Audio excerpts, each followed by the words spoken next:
Ladies and gentlemen, let's rise and maintain our mindful silence as we put our palms together in Anjali position to welcome Ajahn Brahm on stage. Ajahn Brahm, please.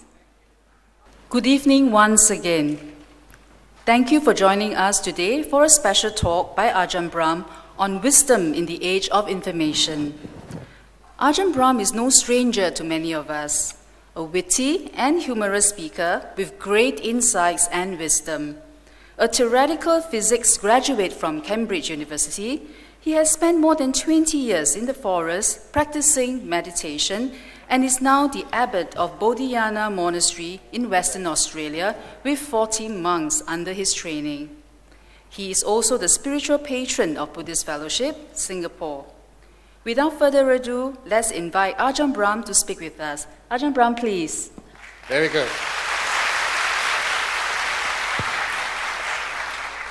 It's nice to be back here again. And I usually come through Singapore, usually on my way to somewhere else, on the way back from somewhere else, so I can get to a free breakfast in the morning and a place to sleep at night. So this is like working for my accommodation. But I'm also really happy to give talks and to share the wisdom of a monk and how we can develop wisdom in the information age. But first of all, I would want to make an observation. In today's information ages, people all have iPads, iPhones, and iPods. And you can see straight away that each one of those devices, it centers on I. They are very selfish, as their name suggests. Next February, I'm going to spend a day at Google teaching them how to rebrand their products. And so the next product will not be an iPhone, it will be a we phone, an us pad, a you pod, not an iPhone or an iPad. Because you can see just how selfish and self-centered those machines are.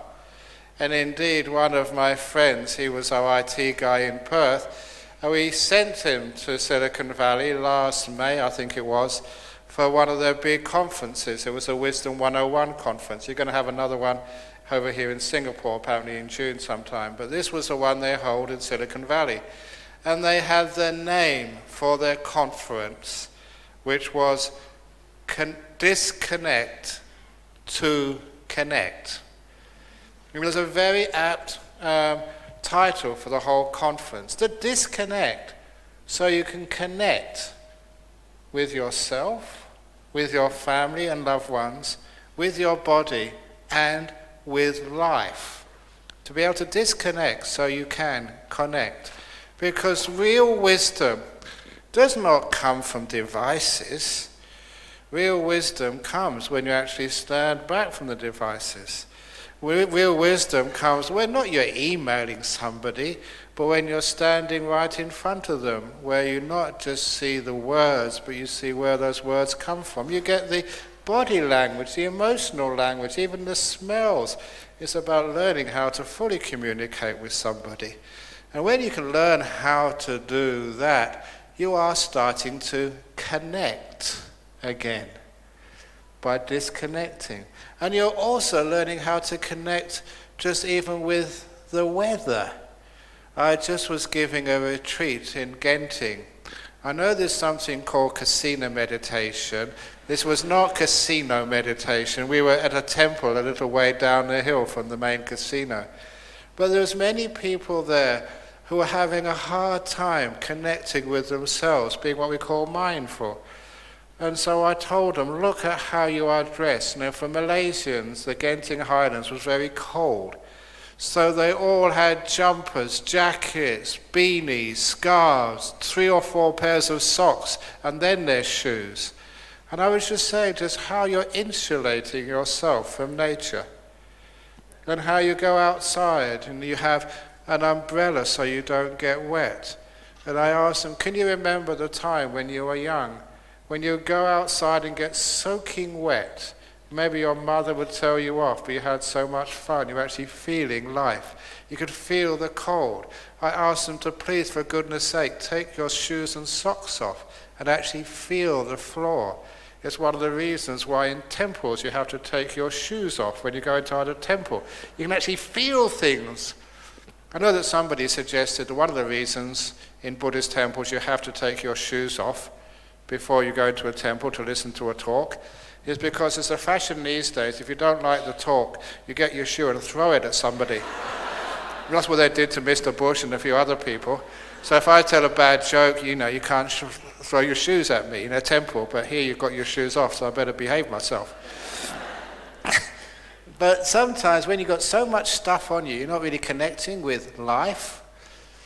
And this is one of the problems with the so-called information age.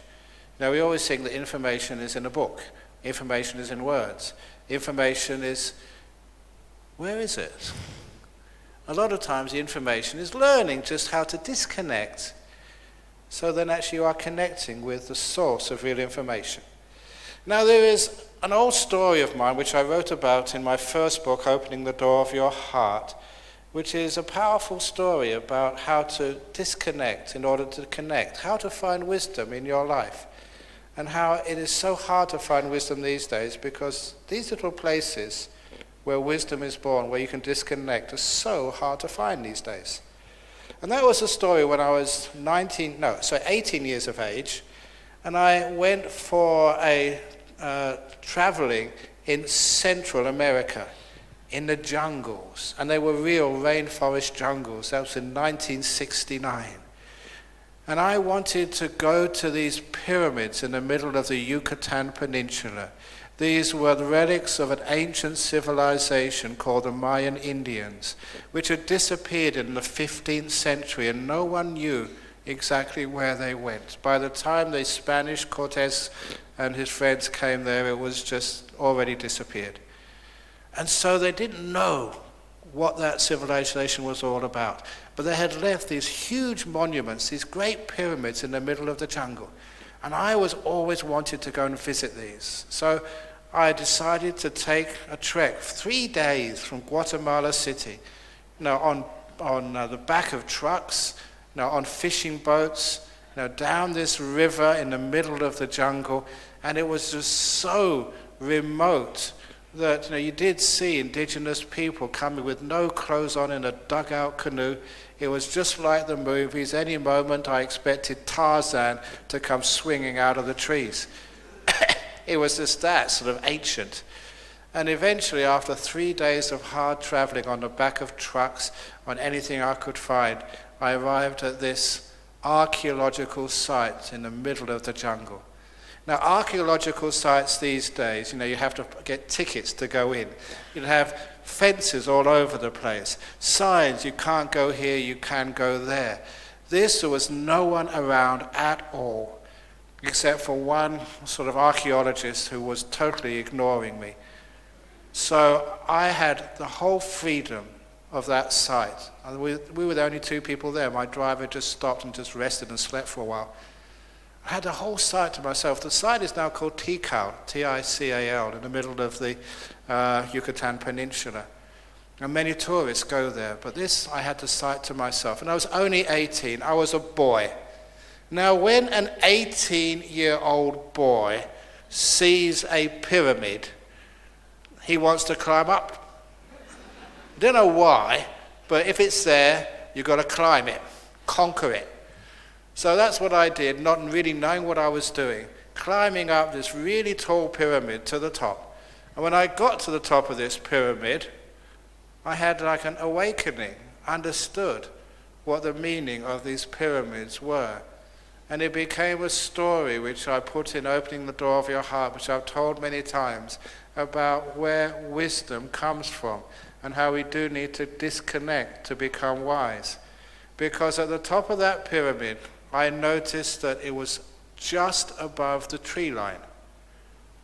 So because it was above the tallest of the trees, it was for the first time in days, 3 days, 4 days, I had seen vast distances. I could see the horizon. Because in those ancient days, in jungles, and this was 1969, the Guatemalan government was third world country, hadn't developed anything, maybe just the city of Guatemala City, that's all. So there was no development there. This was ancient. When they did cut a road through that jungle, a single track road, after 6 months, the trees, the vines would grow over the road. And so you were going through tunnels. Even the rivers, the trees would grow over the top of the river. So you would never see the sky. Only maybe a few blotches of sunlight just trying to find their way through the thick leaves of the jungle canopy. And so I hadn't seen far distances for 3 or 4 days. I'd never seen the horizon. And I didn't realize what that was doing to me until I found out what it was like to go on top of that pyramid above the tree line. For the first time in days, I could see vast distances. And I could also see, like Google Maps, to be able to see where I'd come from. I could see the town of Flores where I'd slept the night before. It wasn't that far away, but it was just so hard traveling through the thick jungle. It took me all day to get there. And you can actually, from the top of the pyramid, you could see it. You could see the road which I came from. You could see where the rivers snaked through the jungle. You had an overview of the place in which you lived. And I thought, this is the meaning of these pyramids. Because I imagined a young man or a young woman who'd been born in that jungle, lived all their life in the jungle, and at some initiation ceremony, some rite of passage into adulthood, they were taken for the first time up to the top of this pyramid. And when they got there, I'd just blown my mind 3 days in the jungle. These people have been born in the jungle. Imagine the first time ever they could see the horizon. And the first time they could stand up then they could look where their villages were and the roads which connected them. What it would do, it would give them the wisdom of how everything fits together, how their world, how their life interconnects, because they see it all in one big picture laid out in front of them. And also how they can look in all directions and see the infinite with nothing between them and infinity in all directions. Just what a beautiful mystic spiritual experience that would be, and how afterwards they'd get the wisdom of the meaning of their life when they could see it from above. And I realized that that is actually where wisdom comes from in our life. To be able to somehow disconnect from the jungles in which we live. The jungles of our business, of our cities, running around, rushing around, even the jungle of our monasteries, to somehow get out of it for a little while. Find a pyramid, find a tower, find a tall hill or tree where we can get out and get some perspective on our life. And that used to be the job of things like churches and monasteries and holy places. Because I always recall as a young man, working in London or sometimes doing business in London, one of my favorite places in London was Westminster Cathedral. It was vast, and it was so silent in those early days when I was growing up that I could be busy doing some business or work, shopping or doing visas or whatever else it was I was doing, tired, worn out, stressed from the busyness of a London life. And I'd go in that cathedral, find a quiet place and just sit down. I'd get out of the jungle of my busy life. And in that quietness, in that serenity, I could just relax. I'd become peaceful. And I'd begin to see what was really important, what wasn't important. I could get wisdom, a perspective through leaving the jungle. But you know what happened? I think just about 6 months before I went to Thailand, I was in London and I thought I needed a rest. So I went into that cathedral. And as soon as I walked in there, I almost cried.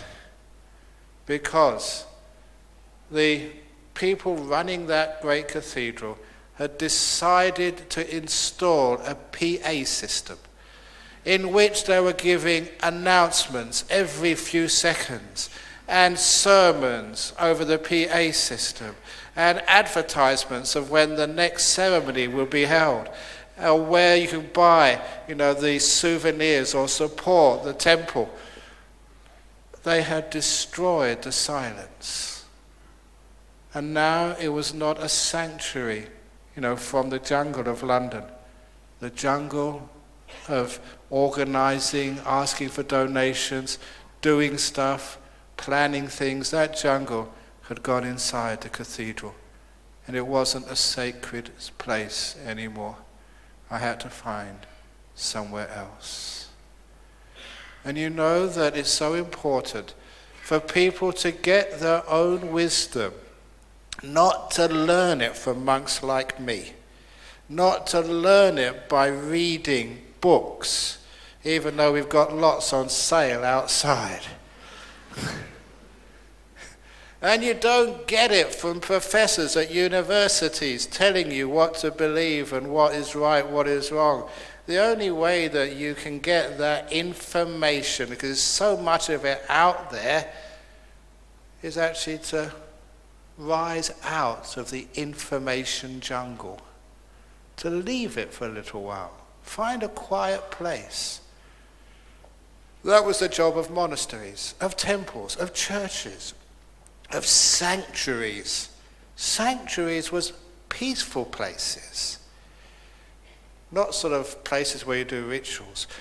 It reminded me of this story, this man who came and told me that he visited Thailand. He was a Buddhist, he was an Australian Buddhist, and when he went to Thailand, he went into one of the temples in Bangkok. And on his way into the temple, he saw this Thai girl on a bench in the temple grounds, crying her eyes out. She was weeping, she was hysterical. And he thought, I should help her. But his second thought was, maybe that's not culturally appropriate. Sometimes foreign cultures, especially Thai cultures, you've got to be very sensitive of what you can do, what you can't do. And he thought, I should help out of compassion, but I'm afraid to in case I offend somebody. So he decided against trying to help this lady who was obviously emotionally very disturbed. So he went inside the temple, did his business, whatever it was, and after half an hour he came out and he saw the woman still sitting there, but she had calmed down. She wasn't sobbing anymore. She was just sitting there wiping her eyes. And he thought, no, I should try and do something. So he sat down next to her. She could speak enough English that they could chat. And he asked, what was wrong? Why were you crying so much? And why did you come to the temple to cry? And she told him, sir, just about 40 minutes ago, I lost the keys of my car. That's why I came in here to cry. Now that's only a small thing, you may think. But if that's your car, and it means you can't get home, and all your plans are all put up in smoke, and there's all sorts of trouble and difficulty when you do a simple thing like lose the keys of the car, it can make you upset. But the wonderful thing for her, she knew there was a place that she could go to cry, the temple. And she knew that she didn't want a monk or a priest to come up to her and solve her problems. All she needed to do was to disconnect for a little while. Find a place to get some peace, some solitude, actually to get perspective. Let the tears go. And then, she said she felt all right now. She'd call a cab and get home and find some spare keys later on. But she felt okay. And that sometimes that's all we need. And it's so hard to find. Just a quiet place to cry. A quiet place just to sit, be still, and all the problems of our life, we get perspective and they get solved. We don't need counselors. We don't need experts. We just need some silence, some space. And it's beautiful when we do have So a forest monastery to give that space. And an associated story, about 4 or 5 years ago, remember to disconnect. To connect, please turn off your mobile phones. My story is, if a mobile phone goes off in the middle of a talk by a very powerful monk, your mobile phone makes very bad karma. And your mobile phone, because of the bad karma of interfering with the Dhamma talk, your mobile phone in its next life will be reborn as a parking meter, which is the lowest form of life for technology. So please disconnect, because it's so important to have some silence every now and again.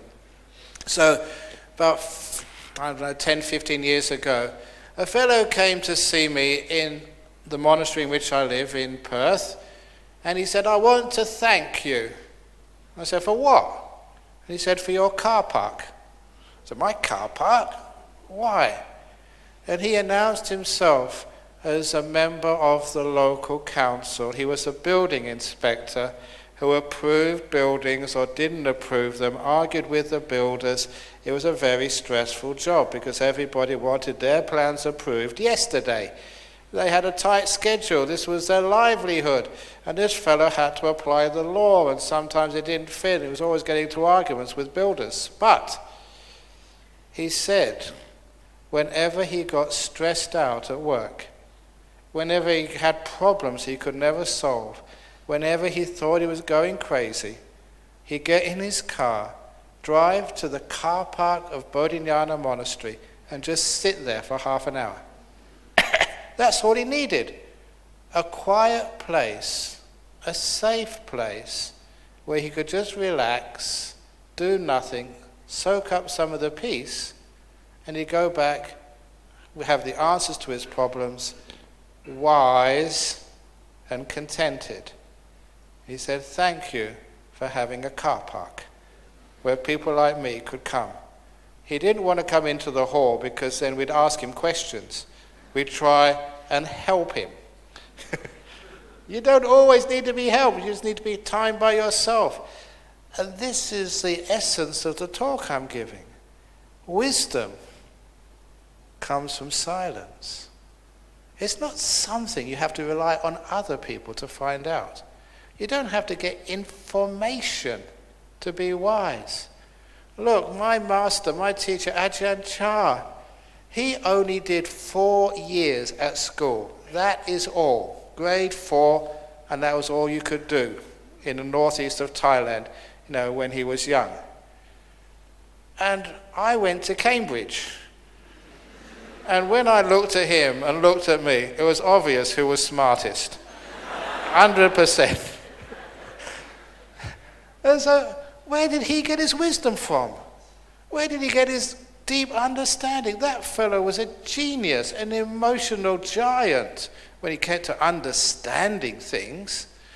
Look, one of the stories which comes to mind is it's a couple of, no, I don't do the gross story, I'll do the funny story. Because people in Singapore, in Malaysia, they asked me to say a few things about people being possessed by spirits. Because you guys always are into that, possessions and spirits and all sorts of ghost stories. You love that sort of stuff. Which is, maybe I should tell you a ghost story. Do you want me to tell you a ghost story? Well, you asked for it. So you can't complain. This friend of mine, he went into one of the old pubs in London. Now, some of these pubs in London have been there for hundreds of years, 400, 500, 600 years. They're ancient. And many things have happened in those pubs. Dark things, cruel things. And if there's any ghosts, surely in those very ancient old buildings, there must be a few. So this old man, this Australian, he went into one of these pubs, not knowing what the pub was. And he was a bit disturbed when there was no one in the pub at all except the barman. It was empty. I wonder why a pub in London was so empty. What do you think? Anyway, he ordered a beer and he sat at the table and started drinking his beer. And he heard the sound. Nice jacket you're wearing. Nice jacket. I said, who said that? He looked around, there was no one there. The barman was about 10 meters away. So he thought, imagination, because that's what you think first of all. So he carried on drinking his beer. And he heard, nice pair of shoes as well. Really loud. And he said, well, who said that? And the barman said, I never said it. And then the third time he heard it. He said, and it's a nice hat you're wearing as well. And he realized it wasn't a barman. And there was no one there. It must be supernatural.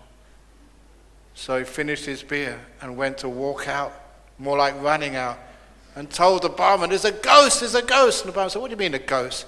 Well, I was sitting over there and I heard distinctly this thing say, you are wearing a nice jacket, you're wearing nice shoes and a nice hat too, and there's no one there.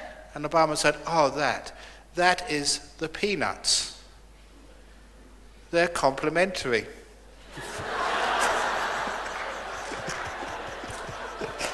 You asked for it. I did warn you.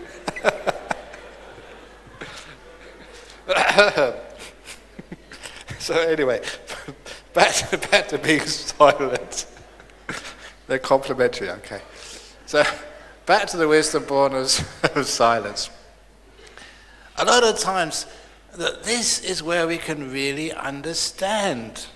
Instead of actually connecting, to sometimes disconnect from life for a little while. Find some peace, some silence, even a little bit of solitude. To disconnect from all those other things which separate you from real life. You know, again, learning how to get wet, learning how to get muddy, learning how to get cold or hot when the weather is cold or hot. Feeling just like you did when you were a kid. Remember those times just playing in the mud, getting really dirty, getting into trouble from your mother for messing up your clothes? But you were alive when those things happened. You were real. How many times are you allowed to do that these days? How many times when you're on the way to work are you allowed to get soaking and all of your makeup starting to run down your face? Wouldn't that be fun to do? Because that insulation, from life, that insulation from talking to other people, that is where we don't get wisdom from. Sometimes you can spend a time with a person and you never get to really know them, simply because, you're not being real with them. You're acting, you're pretending, So a lot of times, it's great just to be with a person on a retreat and be silent and really get to know yourself and get to know the other people in a different way.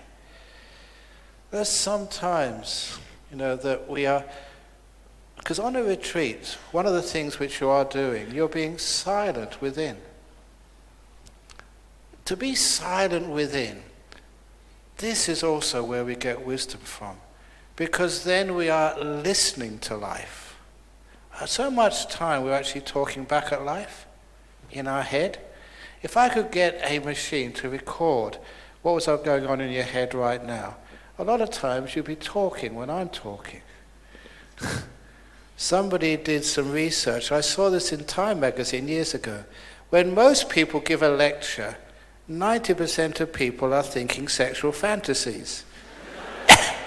And the other 10% are fast asleep. That's what it said. Now, when your partner, your husband is talking to you, what's going on in your head? Are you really listening? Or are you thinking, when's she going to shut up? How many times do I have to listen to this? Doesn't she know I'm tired? We've gone over this before. Now, how often that when somebody is talking to you, that you have a counter conversation in your head? You're not listening.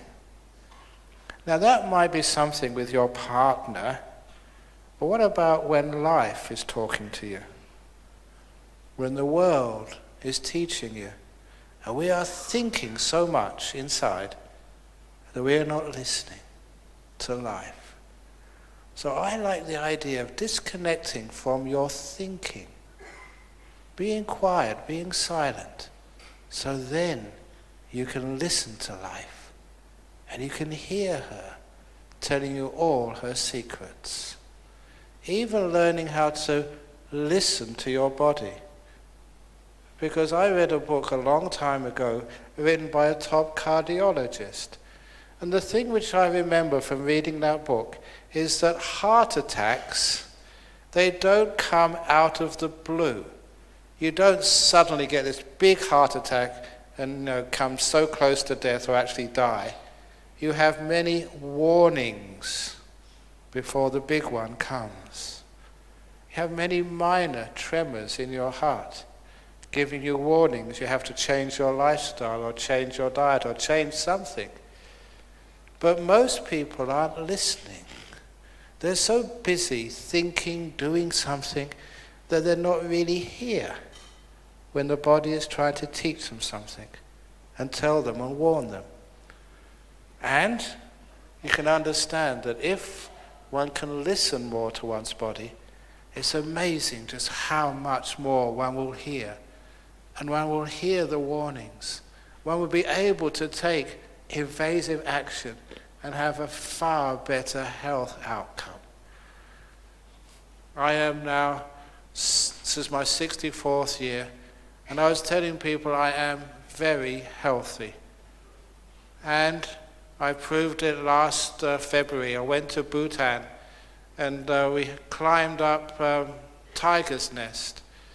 And I know some people from the BF have been there and only got halfway, and they're half as young as me. And I was the first up. I was so quick going up to Tiger's Nest monastery that all the people on my group, mostly Indonesians, they were calling me the Kung Fu monk, old but strong. So that became my nickname on that tour. So how can you, and look, so many other people I live with, they always get these sicknesses. They get colds, they get flus, they get all sorts of stuff. I never get anything. That's why I've never cancelled a visit to Singapore because of ill health. I've never said, no, I can't come, I've got the flu. All these years I've been coming here. I've been coming, never cancelling once. Why? It's because I'm in good health. Although I did go to Indonesia once and had to cancel, but it wasn't my fault. It was I was flying Garuda and the aircraft was delayed 24 hours. And you know why it was delayed? It was a time of the bird flu crisis. Garuda is a bird. So I reckon it got the flu and couldn't get me there on the right day. So it was delayed. Fair enough. So it wasn't me who was sick. It was the aircraft was sick. So it's amazing just the good health which I have, and the reason is because I listen to my body. I don't talk back to it. And I feel it. And I know when it needs a rest. I know when it needs some water. I know when it needs some exercise. If you listen to your body, it's amazing how wise you will become to her. And there's no two bodies are the same. Trouble with medicine, they do their very best, doctors, but that you can't put everyone into the same box. That a cold, a flu, a cancer, however many people they are who suffer cancers, that's how many different cancers they are. Totally different. Every person, totally individual. So if you can feel your body, you know how your body works, different than everybody else's. And in that silence, in that wisdom, there you can actually be wise to what you need and why you need it. and you can have much healthier outcomes. Not only that, but all the difficulties and problems which you have in your life, even problems on your business. Sometimes we have to make decisions, and we don't know how to make decisions. I make many decisions in my day. I'm a CEM, Chief Executive Monk. I run many monasteries and temples and organizations. And whenever I have to make a decision, what do? I quiet. I disconnect. Stop the thinking. Have you had the problem of trying to remember somebody's name and you can't remember their name? And when the more you think about it, the harder it is to remember? This is an obvious case that wisdom comes from silence, not trying to think about it. And of course, I get into that trouble many, many times. I've just been over to Penang, before that KL. Next couple of months into San Francisco. I go to Korea, to Thailand, and also in Australia. I meet so many people, and sometimes people come up to me and said, "Oh yeah, I saw you 3 years ago in Hong Kong. Do you remember me?" Oh, come on. I saw thousands of people in Hong Kong. And the trouble is, I don't want to offend people. But then I have to be honest. I'm a monk. I can't lie. So I'm caught between a rock and a hard place. So what do? No, not silence. From silence, I got this great answer. I say, "Oh yeah, you. You're the person whose name I keep forgetting." And that means they don't get offended and I'm not telling a lie. Well, not sort of. But look, you can't remember people all the time. But this is the point here, that you know that's a very common experience for people, and if you can just stop thinking about it, the answer comes up. It's a wisdom which comes from silence. And even in business, there is one of the scientists I know, it's Josephson, Stephen Josephson. He invented the Josephson junction. It is what makes supercomputers possible. He got a Nobel Prize for that, the Josephson junction. He discovered what made him a Nobel laureate when he was totally peaceful, meditating, being still. Many new ways of doing things, many sort of innovations, they come from silence. I have had many innovations from my silent mind. One of them, I haven't put into practice yet, but it's probably coming in a few years, was Mac Buddhas. Like a drive-in temple. You know how difficult it is to find time to go to a temple these days in Singapore? So why don't we have a drive-in one, like McDonald's restaurants? You drive in and then there's a menu when you first get there, and you can have like chanting. Now is it chanting because of marriage problems, can't find a girlfriend, because of your business is not going well, or because you've got a bad boss, or because of health, or because of someone has just died? So you press the button, and then you have another person comes on and say, "Do you want holy water with that?" And a little nozzle comes out and gives you a spray. And if there's counselling, that's at another window. You press, is it counselling for because of, again, business, because you're depressed, or because you're stressed? And it's the same old stories come out. So you get the headphones, you get the counselling, and on the last window you give your ang pao. And then you drive off. It'd be very convenient. You wouldn't even need to get out of your car, and you get everything you get from a temple quick and fast. Buddhas coming soon to Singapore. Hope it never does. But sometimes it's amazing the innovation you can get when you're really peaceful and silent.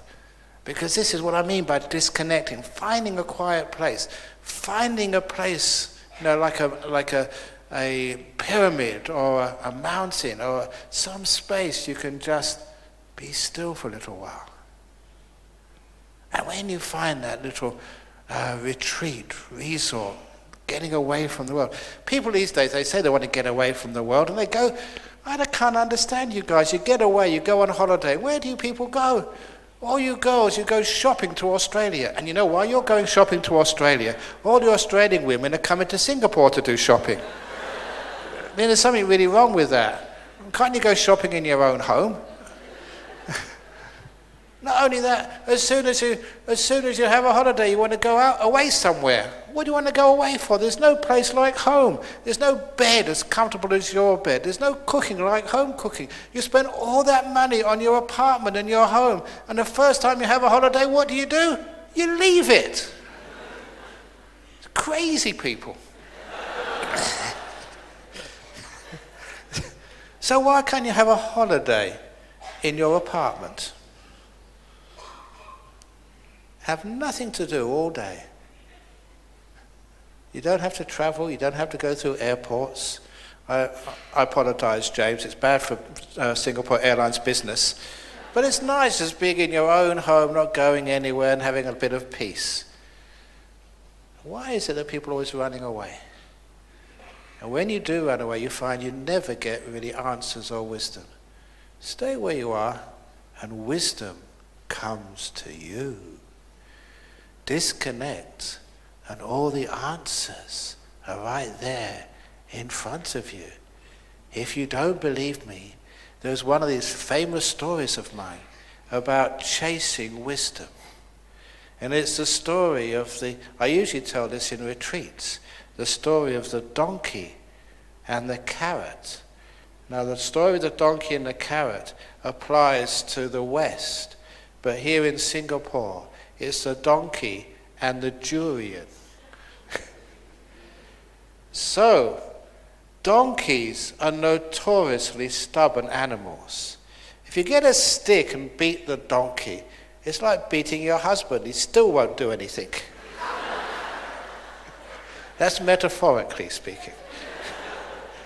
And donkeys, you can beat them all day and they still won't move. That is not how you get a donkey to move. You tie the stick onto the back of the donkey's neck, and you tie a string on the end of the stick and a piece of durian on the end of the string. So there's the donkey, and he sees a nice bit of durian in front of it. And so what does the donkey do? He likes durian, because it's from Singapore, it's a Singaporean donkey. And so it moves towards the durian. And when the donkey moves, the stick moves, the string moves, the durian moves. So the donkey pulls the cart or pulls the people, always thinking it's going to get the durian, but the durian is always 2 foot in front of the donkey's mouth. No matter how fast the donkey runs, it's always 2 foot in front of the donkey's mouth. Do you understand that simile? That's your life. What have you been chasing? The perfect relationship, the perfect sex, the money, the fame. You know, sometimes it's almost in front of you. You can always grab it, but it's always 2 foot in front.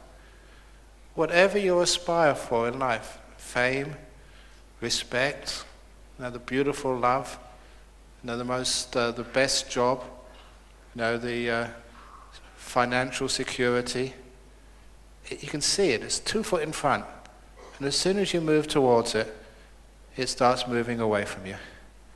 That is life.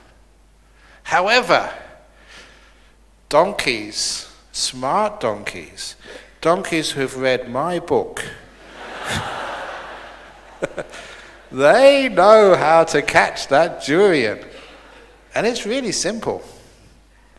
What the donkey does, it runs after the durian. You've already been doing that already. But this donkey knows how to stop. Stops running after things. Becomes still, has some peace. Let's go. And what happens to the durian once the donkey stops? Because of momentum, the durian swings further away from the donkey. It goes further than it's ever been before, 4 foot away from the donkey's mouth. But then something strange happens. It swings so far away, it starts swinging back. And soon it's at its usual spot, 2 foot in front of the donkey's mouth. But now it's coming at great speed towards the donkey. And soon it swings so close to the donkey's mouth, all the donkey needs to remember is compassion. Durian, the door of my mouth is open to you. And that's how the durian gets caught by the donkey. You go chasing after things, you go chasing after wisdom. Do you ever get close to wisdom? When we disconnect, when we stop chasing things, we are peaceful, we are still.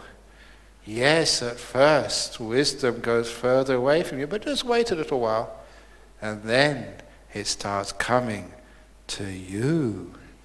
And you just sit there, and you find in the quietness of a monastery car park, in just sitting on a bench in some monastery in Thailand, in climbing up a nice pyramid in a jungle, wisdom comes to you. Now that is wisdom in the age of information. The information is way too much. It's a jungle out there. And it's a jungle in here as well. Sometimes when people try and meditate on some of my retreats, I say that, you should sue your teachers. They've taught you to think too much and to see so little. To think. That's why sometimes I remember as a kid, I'd be sitting in the class and the teacher said, "What do you think about that?" I said, "Nothing." And I got into trouble for that. I could have been this wise person much earlier. You don't need to think about it. You need to see it. You don't need to describe it. You need to feel it. The age of information was well described by a cartoon. And one of my favorite cartoons, which was done by the Australian cartoonist Lunig. Very, very smart man. And this cartoon was just one frame, one picture. And in the left half of the frame, there was a family watching the TV. And the TV was some nature channel. Because on the TV was a picture of this beautiful sunset on the TV. On the right-hand part of the cartoon was an open window where the sunset was actually happening. Why is it that we watch the TV of a sunset when right through the window the real thing is actually occurring? Why is it that we need to sort of find a partner in life on some dating site on the internet when she's sitting right next to you? Why not go and talk to her, ask her, instead of always having to go through some other means? We miss so much of life, when we are unnatural. Sometimes people complain to me, Ajahn Brahm, you don't know what it's like in the real world. Real world, come off it. I don't wear makeup. I don't have silicone breasts. I don't dye my hair, because I've got none. I get wet, I get cold. I live in the real world. Do you?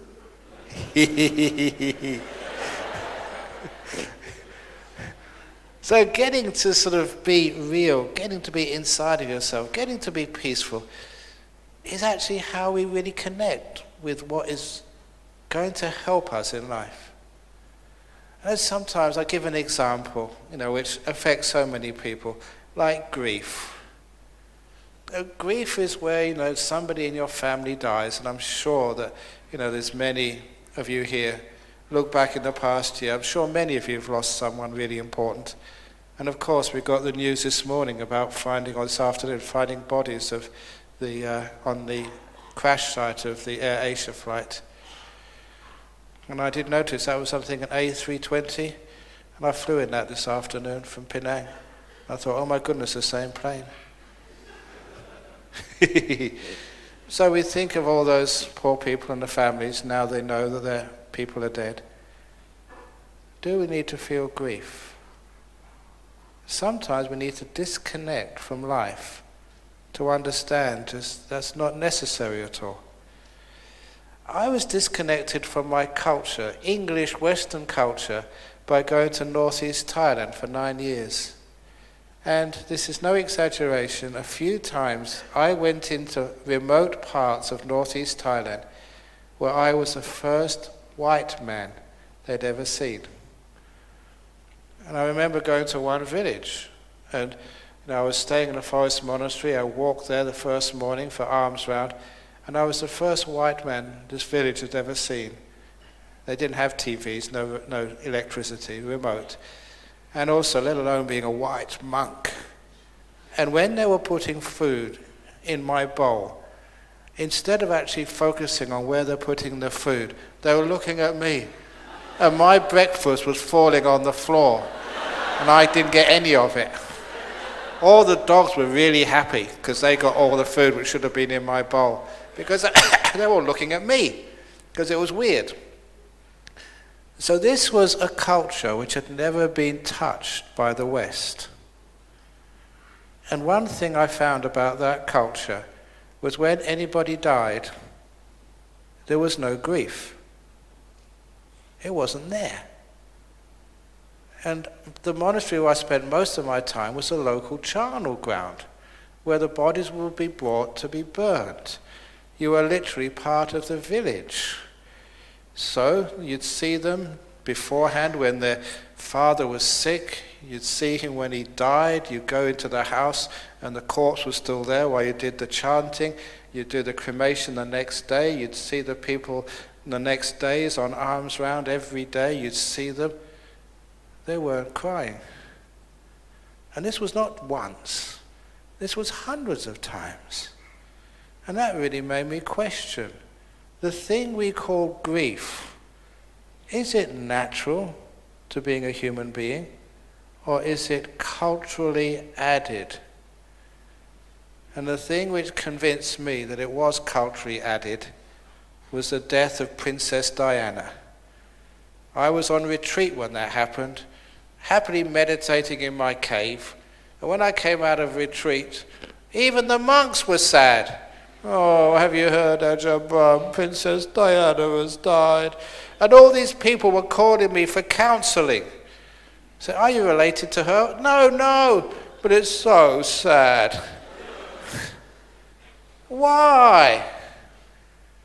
And it's just the culture, the media was actually a culture of grief, of hysteria. Does the crying help? Does it serve any purpose? Absolutely no, because you don't cry for the person who's died, you only cry for yourself, but to be honest. And number two, one person is dead. You don't want to kill other people through grief. You don't want to create more misery in this world. And when I went to this northeast Thailand, I found that this was not part of nature. It was added onto it. So when I actually left that jungle of grieving, that culture, I moved out of it. I found a pyramid where that wasn't there, so I could look above it and see it's not necessary at all. There is another way. And to describe that other way, and it's one of my favorite stories because it's moving. It was the death of my own father when I was 16. And I love my father really, really much. He was a great man, and I idolize him even today. He was the one who taught me unconditional love, from which I got the story, how to open the door of your heart, no matter who you are. That came from him. And so when he died, I should have been so sad, but I never felt any grief at my father's death. I never cried, not one tear, never cried since. And that was strange. Everyone else was crying, but not me. I didn't feel like crying. And it was only later on when I was a monk, when I had time, time to get out and examine these things. Why didn't feel any grief? And that's where I look back on how I felt, and I recognize that emotion. The same emotion I felt when my father died, I had on another occasion as well. which had nothing to do with death. It was the emotion I always felt at the end of a great concert. I grew up in London, and I saw these amazing concerts, in London. Had some of the greatest musicians of the world would come and play there. Folk music, classical music, rock music. I was there the very first concert of Led Zeppelin. I remember seeing the Rolling Stones when I was 11. I remember just going with my brother to this pub in North London. Only 6 people turned up to watch this band. You'd be lucky to get a ticket in Singapore if this person performed today. He's called Rod Stewart. 6 of us, like a private concert from Rod, just for me, my brother and 4 others. Thanks, Rod. And I remember those great concerts which I heard in those days. And I do remember the encore, because you'd always stand up, shout for more, and the band or the orchestra would carry on for another 5 minutes. But they had to finish. And when they did finish, they went home, and I had to go home too. And I remember London at night time, cold, dark, miserable, gloomy, and raining. And in London, it doesn't really rain like it does in Singapore. It's like a half rain. It doesn't do anything properly. It's called drizzle. If you ever want to get depressed, drizzle. And I always remember it drizzling, cold and gloomy, whenever I went out of the concert halls or clubs or pubs. But never once did I feel sad that the concert was over. I never cried after a great performance. Instead, I feel this wonderful sense of privilege and gratitude. How lucky I was to have been there at these great performances. And this was I've been a monk over 40 years now. This is maybe 45 years ago. And I still remember those concerts and that great music. It hasn't left my memory, my heart at all. What a great time that was, how lucky I was to have been there. That emotion was precisely how I felt when I walked out of the crematorium in Mortlake in West London after my father's cremation. That's how I felt when the doctor pronounced him dead. That's how I feel whenever I remember him. What a wonderful performance that was. 16 years. How lucky I was to have been there at the time. That's 5 minutes. The performance is almost over. And that is exactly how I felt. And that's how I want people to feel when somebody dies.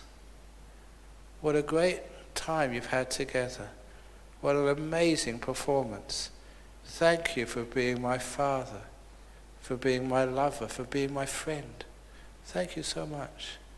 And you go out without a tear, with a sense of gratitude, with a sense of beauty. Why not? That is an example of what wisdom is, when we disconnect from what we're supposed to feel. Because I've done so many funeral services. Well, I see these young kids. It's great to have children coming to a funeral service. And they come in there being naughty, playing around, laughing, and then they see their mother or father looking all sad. And they learn grief from the behavior of their parents. They're sad too. They learn grief as a cultural response taught by their family elders. And I want to change that, to see if we can get wisdom, not from our culture. Some of the culture is great, but some of them is counterproductive. It doesn't help anybody. Sometimes people in such grief, they can't even go to work the next week. They keep thinking of their son who died tragically. There's many people who would be able to do nothing for the next month because of the tragedy of the Lost Air Asia flight. What a waste that is. Can't we do things differently? Can't we look upon those friends, relations, loved ones who've died and say, what a great performance that was. We're so lucky to have known you. Thank you. It cut short, but at least we remember what we've had. Beautiful times together. Thank you so much. When you think of what you've had, then you have appreciation. When you only focus on what's been taken away, then you have grief. You have the choice. Wisdom gives you that choice. You find you don't need to feel sad. You can respect. You have gratitude. You have love. So this is just learning a different way. And this different way you don't learn from books. I never learned this from a book. I learned this from being alone, solitude, from climbing up mountains and seeing overviews. I always say that in that pyramid you could see in all directions with nothing between you and the infinite. It's when we put something between you and the infinite. We put a monk, religion, teachings between you and the infinite. That is what blocks us from seeing. So imagine climbing up that mountain inside of yourself, that pyramid. Have nothing between you and truth, the infinite. This is how we get wisdom. This is how we see things. This is in the age of information. It just puts too much stuff between us and the infinite. This is a way of wisdom. Thank you for listening.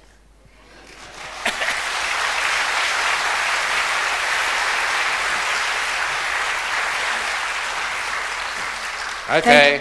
Thank you, Ajahn Brahm.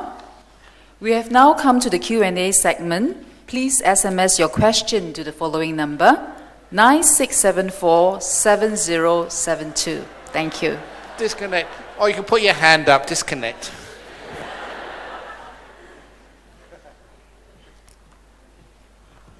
Does anyone want to do it the old way? Put your hand up and ask a question. Yeah. You got a question there? No. Okay. Any the ancient way? Shout out the question. No, you said it had a couple of questions prepared just to get people going.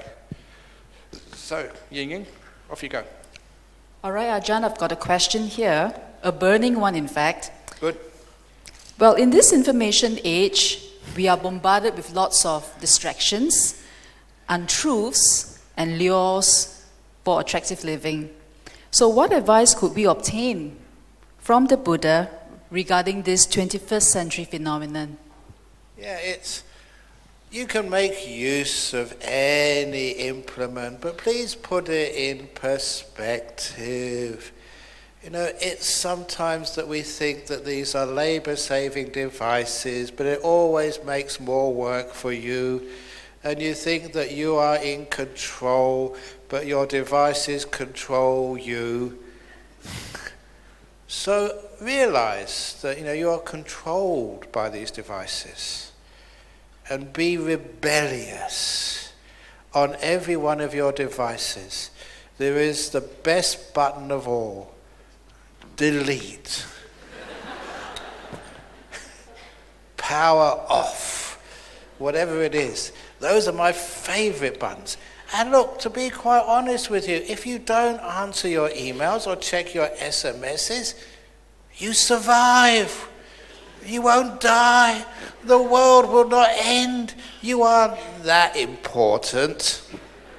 That's the reason I say they call them iPhones, because they make you feel so important. All about I. So we don't believe in an I in Buddhism. No I, anatta. So if you don't call it an us phone, call it a no I phone. A no I pad. An emptiness pod. And then you can actually switch on your iPod, your emptiness pod, put the buttons in your ears, and there's silence. It is the Buddha teaching you. For example, there was, I think, on one of these executive retreats that BF arranges, they arrange these in really nice hotels. The next one is in Phuket next June. And somebody asked me, they said, Ajahn Brahm, there was a TV in your room. Did you watch the TV? They actually asked me because, monks aren't supposed to watch TV, but we're supposed to be honest. So I put my hand up and said, yeah, I confess, I looked at the TV. I said, bad monk, bad monk. I said, no, wait. I say, it is all right for a monk to look at the TV. It is, honestly, it's all right for a monk to look at the TV as long as they don't turn it on. Because if you tried it, look at the TV when you don't turn it on, and if you look carefully, you can see a reflection of the one who's watching. You get a great insight there. You can actually see who you really are. So, yeah, it's okay to watch the TV as a monk, as long as you don't turn it on. All right, Ajahn, we hear you. But what can you say about people who multitask but seems to get things really done faster than other people who are focused and who are less distracted? The only thing they get done fast is their life. They die young.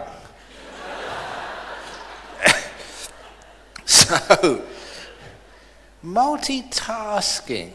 You can only do one task at a time. And the people who are productive, I've been 63 years now, the people who actually get things done go so slowly. And sometimes you look at them and say, they're not doing very much. But at the end of the day, you see how much they've produced, and it's enormous. Productivity declines when you multitask. You can't get anything done right if you're just focusing on too many things at the same time. So to be productive, to have high quality work, it's the old one thing at a time job. Now you have to, in modern world, you have to learn how to pretend to multitask. Because that's what's expected of you. So the boss says, can you do this? Yeah, okay. The boss says, can you do this? Yes, okay. But 2 ears, in one ear, out the other, that's what you've got 2 ears for, I keep telling you. The boss says this, you must always say yes, boss. If you say no, boss, you get an argument. Yes, boss, and then forget what he said and carry on doing your work. That way you can focus. Because when you focus, you can only do one thing at a time well. You focus, and because you're focusing on one thing at a time, you actually get it done, you get it done fast, and it's high quality. And then you can go into the next thing. You can get many more things done that way. I had that natural ability. My previous boss, Ajahn, he always said, whatever you do, you always focus on it, and you do it really well before you go on to the next thing. That's the meaning of my life. I'll become a very successful monk. But would it be possible that if we do more of that multitasking, we get better, and therefore instead of focusing on one and we do that well, we can do 2 things, and as we focus, and we can do that well too? I don't think so, because when you're doing 2 things or 3 things, which one are you going to do? You can't split your mind up. You're not so schizophrenic, multiple personalities. You can only focus on one thing at a time. So this is one of the reasons why, when you learn to so-called multitask, you do nothing really well, and when you go home, your husband is talking to you, but you're multitasking. You're not really listening to him. You're thinking about something else, and then you're also SMSing, and you're doing. Sometimes, how can you listen to a talk if you're SMSing? It's obvious. You're trying to multitask. You're not paying attention to anything. So imagine. Okay, an example. James Cook, the pilot in front, he's actually piloting the plane in which I'm going to fly tomorrow to Perth. At last, I got you as my pilot. Please, do not multitask. Focus on your main job, getting me to Perth on time. I do not want to end up like that other flight. If you are a doctor and you are saying you're giving you an operation, would you want the doctor to have the knife in one hand and just listening to a talk by Ajahn Brahm on his tablets? I wouldn't want that. You don't know what I might say. So just, for example, if you were listening to one of my talks and, you heard the story about crashing at 30,000 feet, and if you explode in an aircraft at 30,000 feet, everyone is so close to heaven it's easy to go the rest of the way. Please don't listen to that talk while you're piloting my aircraft. Or you're listening to, your doctor, you're doing a heart operation, and you're listening to the story of opening the door of your heart. When you multitask, you don't know what you're up to.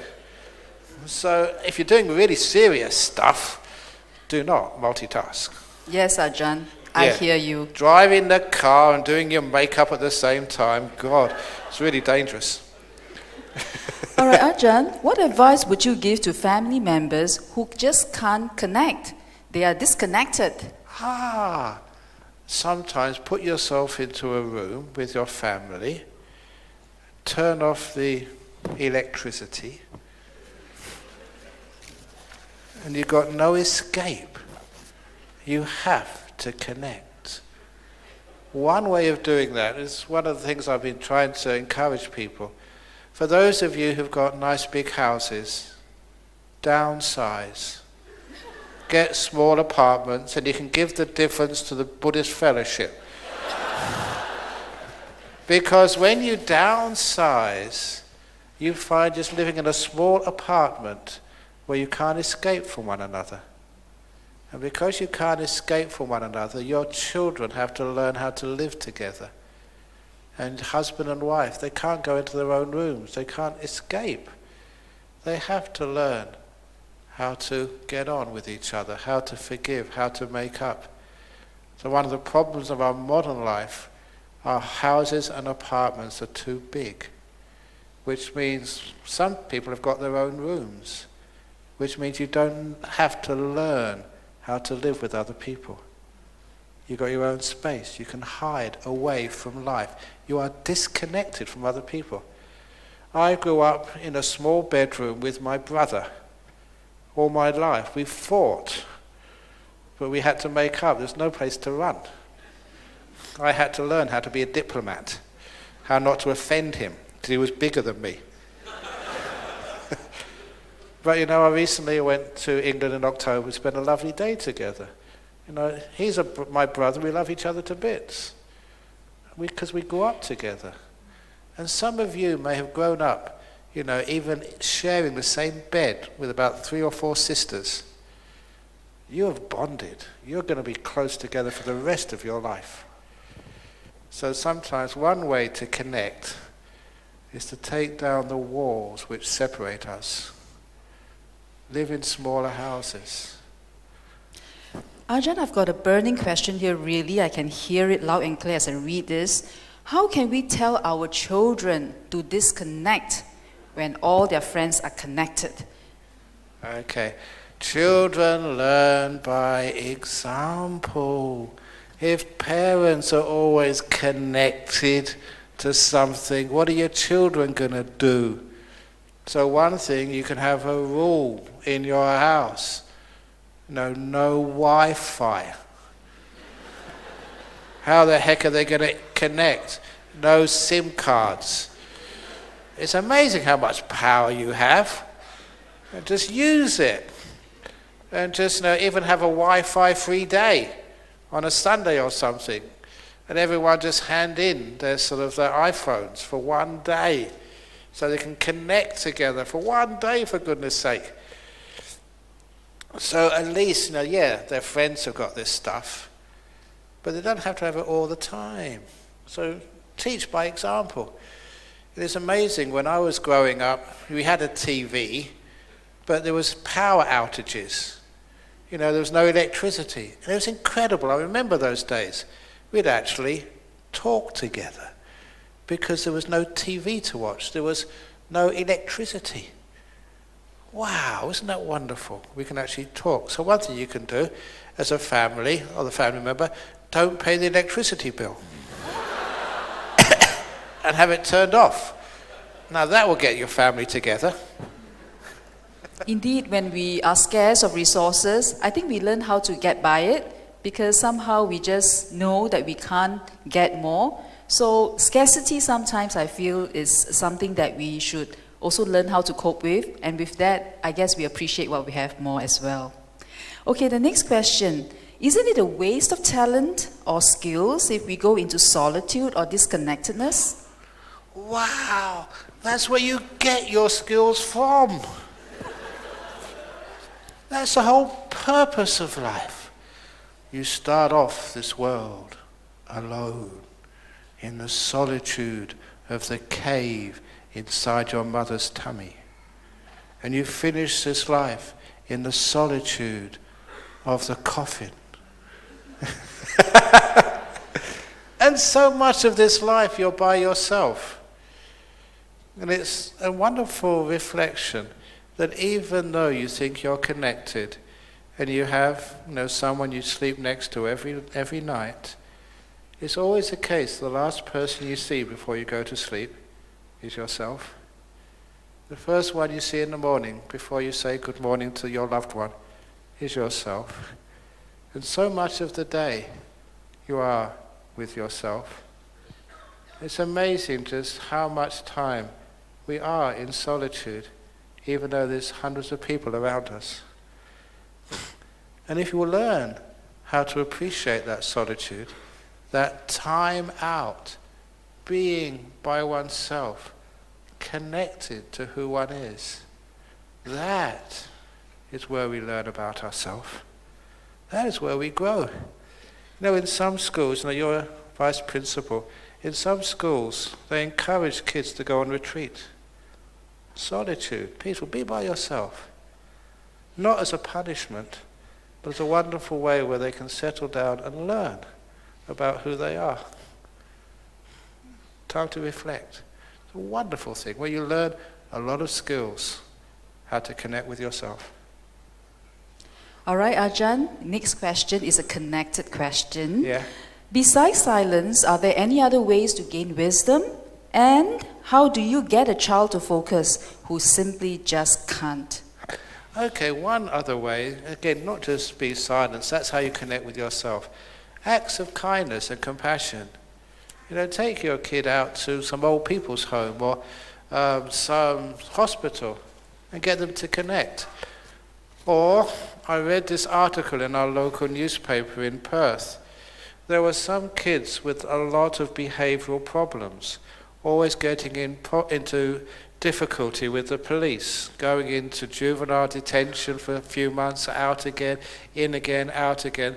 They were troublemakers. And they found a new program where it's only about a dozen of these juveniles adopted a dog and cared for that dog, trained a little puppy and just took it for walks. And these kids, it changed their whole behavioural life. They had someone to love, and a little dog who would love them. And that was just the catalyst which totally changed the way they looked at their life. They were now connecting with another being. And sometimes children connected with a human being, it's a bit difficult for them at first. But connecting with a little dog who gives you unconditional love back, it was a life changer for these children. And it was just a beautiful way of solving kids who were going into a life of crime and stopping it by just, here's a dog, train it, look after it. And that was all they needed. So they were now connecting with another being, and the being was connecting with them. And from there, their life was full of connections with real people.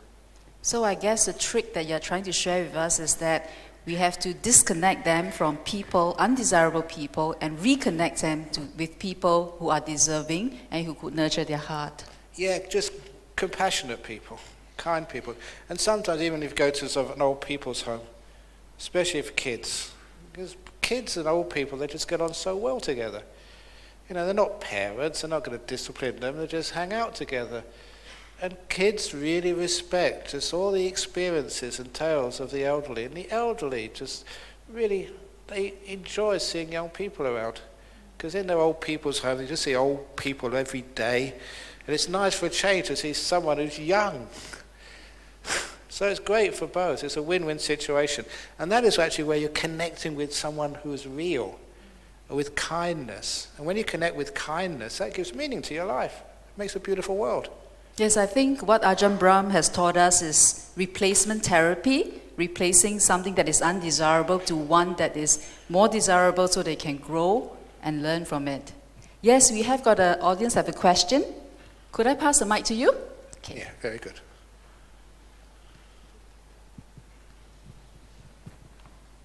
Dear Ajahn Brahm, I have a question regarding cultural behavior that is unproductive. Good, I yeah. appreciate very much what you shared earlier about cultural behavior that is unproductive. How do we, in real life, deal with that? For example, the story of grieving when people die, when you actually don't feel grief and when you expect it to be grieving. How do you do that without offending all the people who are grieving?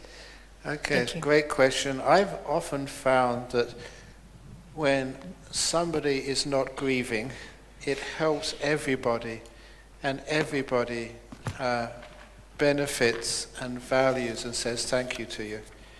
Just before I started the trip, coming to, first of all, KL, then Penang, then here, there's a very tragic case of one of the families, a Vietnamese family who supports our monastery.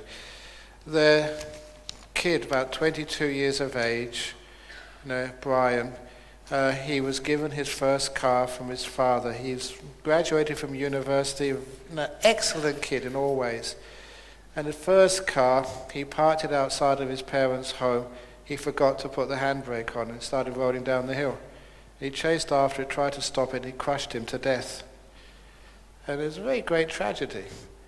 And when the funeral was being held, I am a very busy monk. I had another appointment. I pushed it forward, so I came late to the funeral. When I gave my talk, everyone said, "Thank goodness you've come, Ajahn Brahm." Everyone was getting deeper and deeper and deeper into sorrow and sadness. And I just raised the atmosphere to a place where we could accept and move on from the tragedy.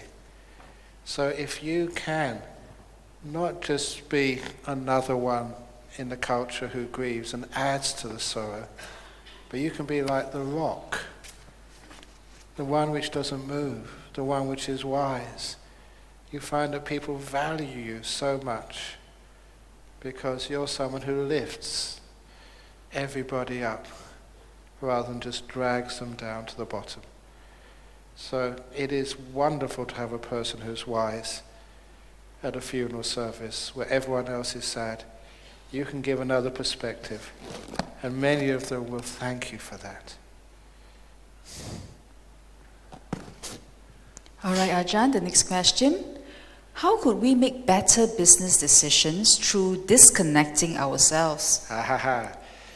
Very good. Now, one way you can make better better decisions by disconnecting yourself is that when you don't listen to others, you can actually innovate and do things a new way.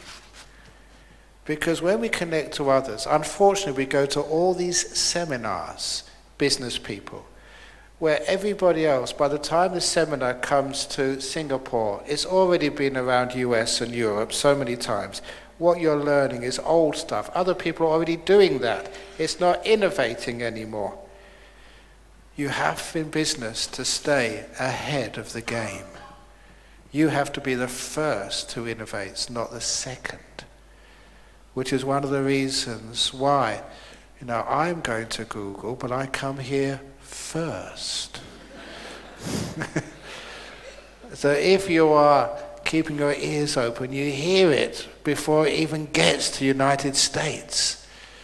So you can be ahead of the game.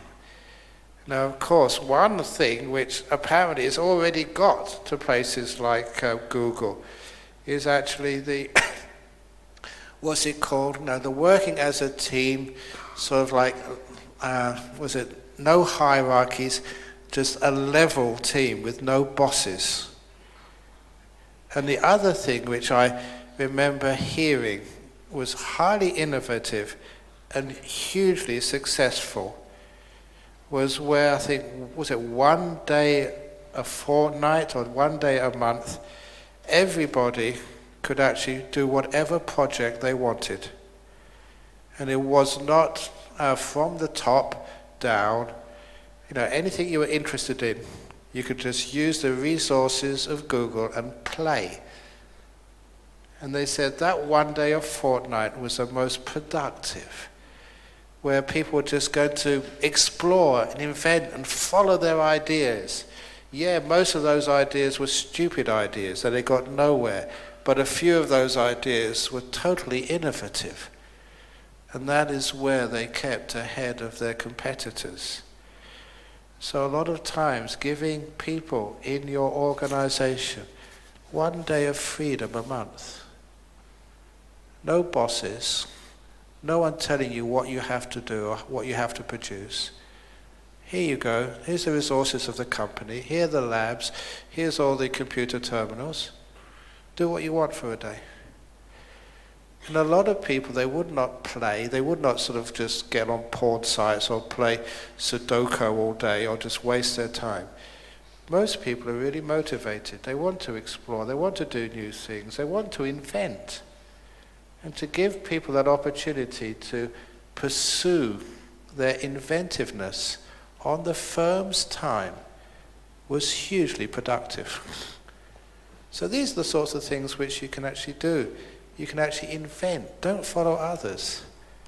So to make those groundbreaking decisions, those which actually keep your company or your business ahead of others, have a day of experimentation. Doing things in a new way. New ideas. Because it's the new ideas, the inventiveness, that is what gives people the edge in business. All right. How? Sorry? Yes, a question? Yeah, go on. Talking about grieving, yeah?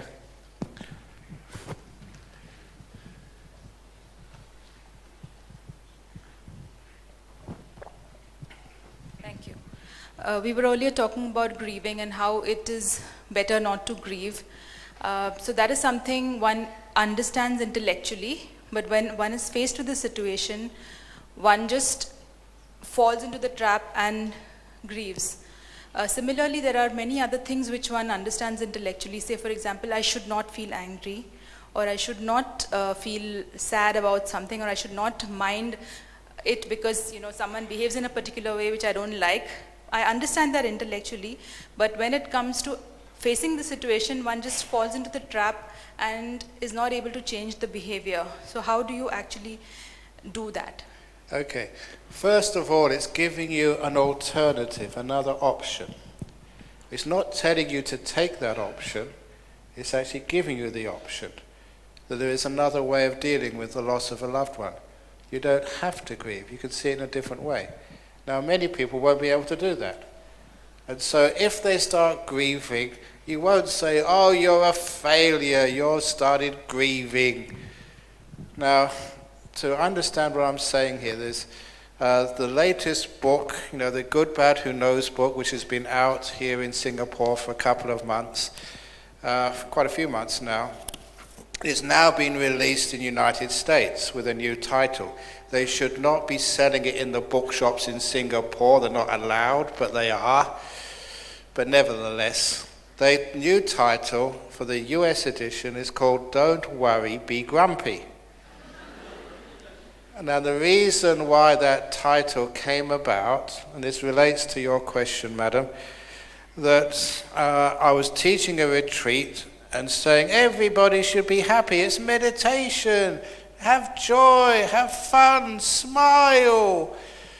And sometimes that you can see little t-shirt says, don't worry, be happy. And that really upsets many people. I don't feel like being happy. Why should I be happy? I'm not going to be happy just because you tell me to. Just like, I feel like grieving. Why can't I grieve? Precisely. So there was one Indonesian girl. She came up to me during the retreat and said, I'm getting really, really upset. Said, I feel grumpy every morning and you tell me to be happy. And that really upsets me. And so I said, just wait here for a few moments. I went into my office and I printed out on our monastery letterhead a grumpy license. On the letterhead, it was grumpy license in just really nice font. And underneath it says, this license allows the following person, I put her name down, Veronica, to be grumpy. At any time, for any reason or no reason in particular, signed Ajahn Brahm. Because she respected me and I signed it, she had her grumpy license, so she never needed to feel guilty about being grumpy. She was now allowed, as a Buddhist, to be grumpy. And as soon as she felt she didn't need to feel guilty about being grumpy, she smiled and laughed. She wasn't grumpy anymore once she was allowed to be grumpy. That was psychology. So if you tell a person not to grieve, and they want to grieve, then they will grieve double. You say, it's all right to grieve. If you want to grieve, you can grieve. Then there's a good chance they won't. So you give people choices. You don't tell them what to do. Giving people choices. It's not saying you shouldn't grieve or you should grieve. It's not saying you should feel happy or you should feel grumpy. Giving people the choices. Once they have the choices, there's more opportunity not to grieve, not to be grumpy. If you take that choice away, they're going to be grumpy. All right, Ajahn Brahm, interesting question here on ignorance and the lack of information. Now, this connection leads to lack of information, which then leads to ignorance. Is that correct? How can ignorance lead to wisdom, if that's the case? Okay. There's an old saying, ignorance is bliss.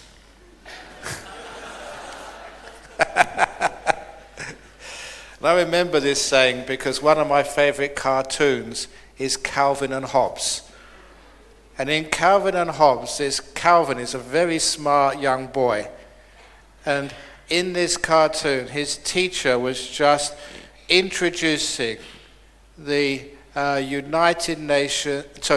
USA Declaration of Independence, where it guarantees every citizen of the United States freedom for the pursuit of happiness. So Calvin made this wonderful logical statement. If I'm guaranteed the pursuit of happiness and ignorance is bliss, school is taking away my fundamental human right. That's a brilliant argument. But knowledge is not wisdom. That's a problem. Because we think that knowledge will take away ignorance. But knowledge is so different than wisdom. One of my favorite sayings is never allow your learning to stand in the way of truth. Never allow your learning to stand in the way of truth. Because what we're taught is one thing. And it's approximate to truth, but truth is something totally different. There are some times as a doctor you have to put aside everything you've learned to be able to see what's really right in front of your eyes and intuit the sickness and the cure. Sometimes as a monk I have to put aside what I've read about Buddhism to really understand what Buddhism is. So a lot of time the information telling us what is supposed to be true and it's not. Never allow your learning to stand in the way of truth. And also, please understand that information is not wisdom. Information can get you close, but the final bit, the leap which you have to make, is where information stops and you start to see what is true, rather than believing what somebody else is true. That's where the simile of going up to the top of the pyramid, where there is nothing, there is no information between you and the infinite. This is where you become wise. Ignorance is not sort of the same as stillness. Don't allow information to stand in the way of truth. Ajahn Brahm, thank you very much for your insights to the questions that we have asked. May we now invite you to your seat amongst us in the audience. I'll be devoted, okay. Thank you so much.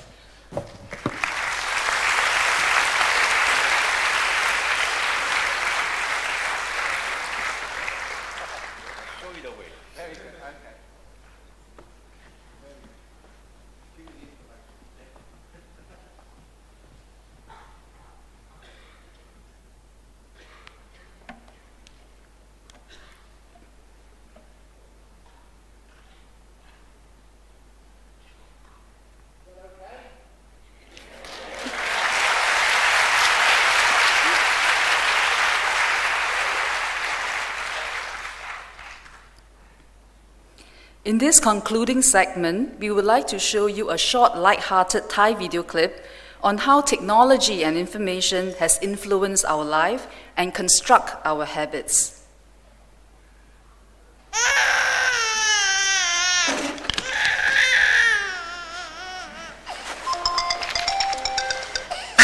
แม่ลูกตื่นมาแล้วร้องใหญ่เลยอะแม่สงสัยหิวนมนมใช่ไหมแม่เปิดการ์ตูนโอเคการ์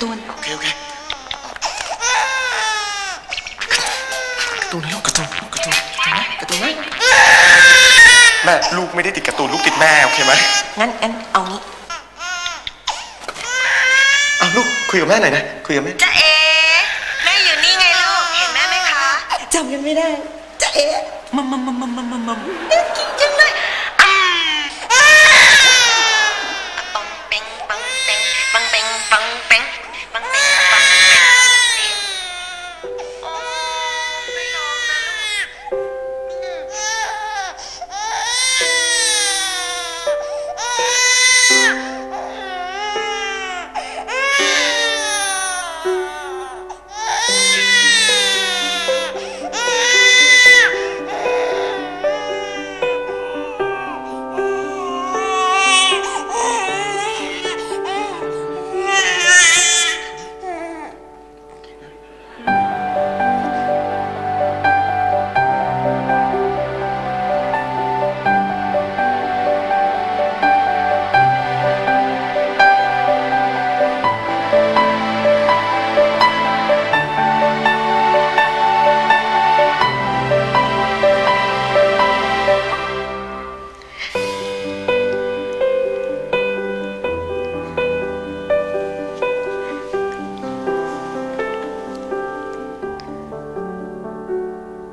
We hope that you have enjoyed this video and that it has helped remind us of the need for personable human touch and eye contact, as these are fundamentals of communication that connect us more deeply with one another.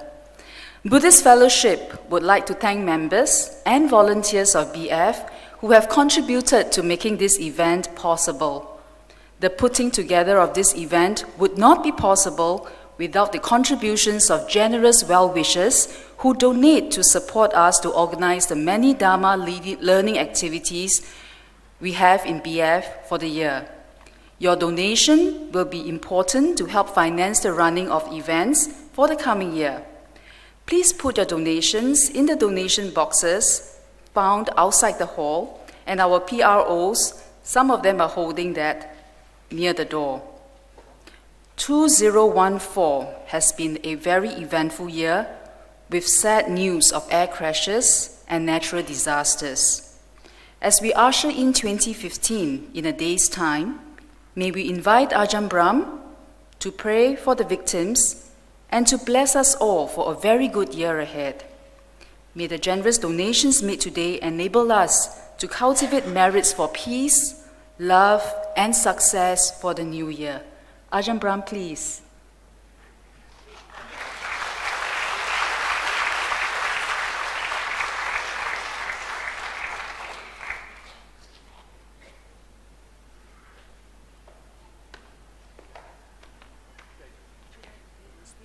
Yeah, back in the middle so people can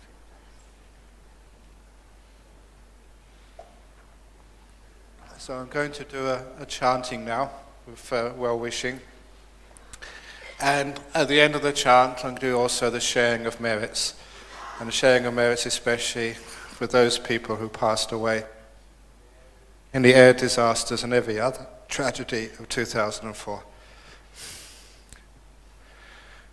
First of all, the blessing for each one of you.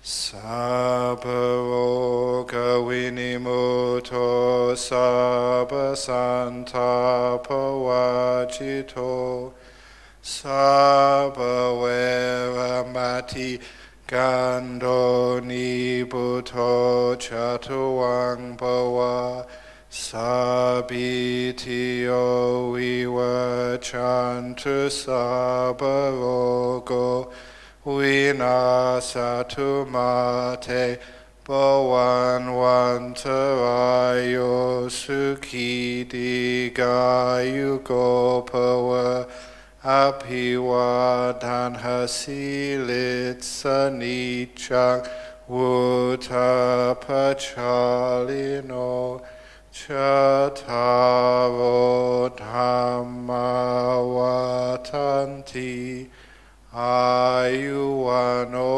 sukhang balang. So all the blessings of the new year for each one of you, for your families, for your loved ones, for your health, for your business, for whatever you are doing. And now we'll do the sharing of merits for those people who passed away, especially in 2014. You can chant with me the Idang Me Nyatinang Hotu if you know it. Idang Me Nyatinang Hotu Sukhita Hontu Yatayo. Idang Me Nyatinang Hotu Sukhita Hontu Yatayo. Idam me nyatinang hotu sukhita hontu yatayo. May the merits we have made today and throughout our lives be shared with the less fortunate ones, especially those who have passed away. May they be at peace. Thank you. Here we go. Thank you for that.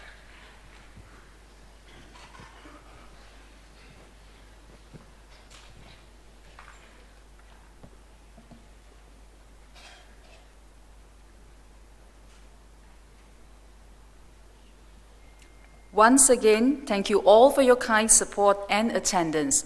Wishing you a very good evening and all the best for 2015. See you again.